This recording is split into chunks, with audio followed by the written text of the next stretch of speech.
From its invention in the 19th century up to the mid-20th century, the steam locomotive formed the backbone of goods and passenger transportation. Due to the invention of diesel locomotives and airplanes, however, steam locomotives are becoming more and more obsolete. However, many railways today still run them and gain decent revenue. Here are 12 steam locomotives that are notable in some way or form.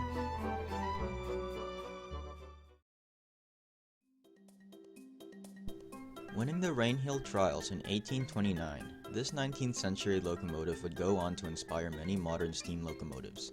The Rainhill Trials were a competition proposed by George Stephenson at the Liverpool and Manchester Railway to prove that steam locomotives were a much more effective way to pull trucks than a stationary engine using cables to pull the trucks, which was the planned method at the time.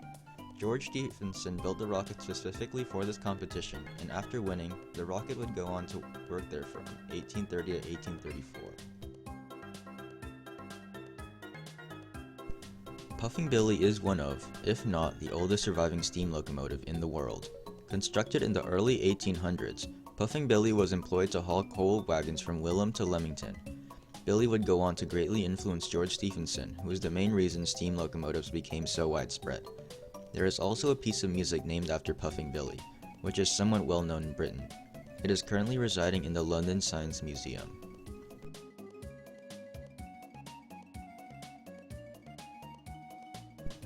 Talalyn is one of the oldest locomotives that are still in service.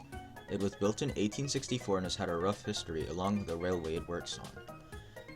Between 1865 and the 1900s, Talalyn would bring slate from quarries to different stations on the line, and every once in a while would take passengers. Around the 1900s, however, slate would rapidly decrease in demand and by that, removed a huge chunk of the railway's profit. In 1911, however, the slate quarries would be purchased by a local landowner named Henry Hayden Jones, and the railway would be back in business. In the summer of 1950, Hayden Jones would die, and closure of the railway seemed inevitable. Multiple people got together to form a group called the Talalyn Railway Preservation Society and bought the railway.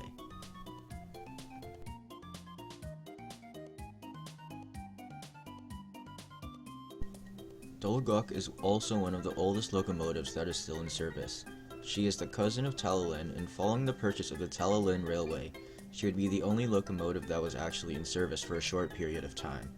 There would be many more events during the railway's lifetime, but I don't want to continue any further because this video would get far too long.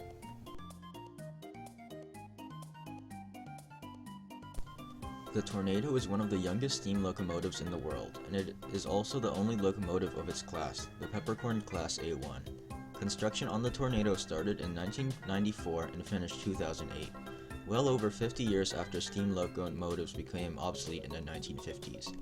It is also the first steam locomotive to go over 100 miles per hour on British Rail for over 50 years. The Jupiter is one of the two locomotives that was present at the Golden Spike ceremony in Promontory Summit, Utah, to commemorate the completion of the first Grand Transcontinental Railroad in 1869. What's so funny about that is that it was actually not meant to go to the Golden Spike ceremony. That honor was meant to be given to the Antelope, which would pull Leland Stanford. Due to a miscommunication, the Antelope would get hit by a large log rolling down the hill. The Jupiter was the next best locomotive at the time, so it would go to the ceremony instead. Personally, this one is my favorite, as I have a model train of it in my room. It doesn't work, but it's still cool.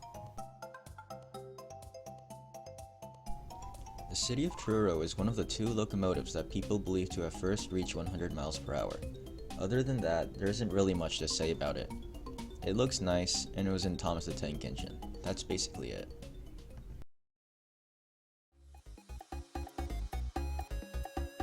Considered to be one of the most famous locomotives of all time, this is the second locomotive that people believe to first hit 100 miles per hour.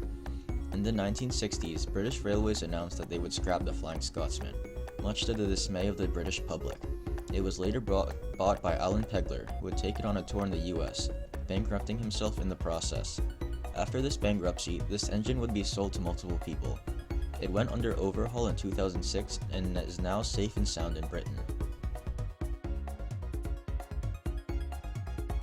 Designed by Nigel Gresley and built in 1938, the Mallard currently has the world record for the fastest steam locomotive in the world, with a top speed of 126 miles per hour. It is part of the UK National Collection of Steam Locomotives and is currently located in the National Railway Museum in New York.